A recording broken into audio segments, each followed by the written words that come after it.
Hello everyone, let's start how to edit drop-down list in Google Sheet. Just click on your drop-down list and right hand side you can see the edit button. Just click on it and you can see the right hand side data validation rules is open. The first is apply to range. You can edit this range also. Just click on the select data range option and here you can add another range and you can edit the selected range also. Okay, I close this and the criteria drop down is selected. You can remove any product also if you don't want here in your drop down list. So I just click delete the mouse product and allow the multiple selection. If you want multiple selection, just click on this option and you can add another item also. Just click on in add your item and you can add it in your drop down list also. I add here ABC. Okay, and click on the done.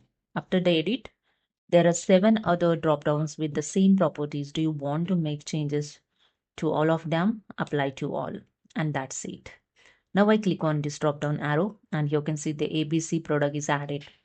Okay, and if you want to remove this drop down list, I just close this first.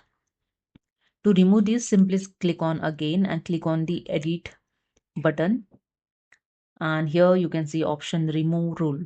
Okay, and after that click on the remove all, and that's it. So this is a way you can edit drop down list in Google Sheet. Hope you understood. If you like this, please subscribe. Thank you so much.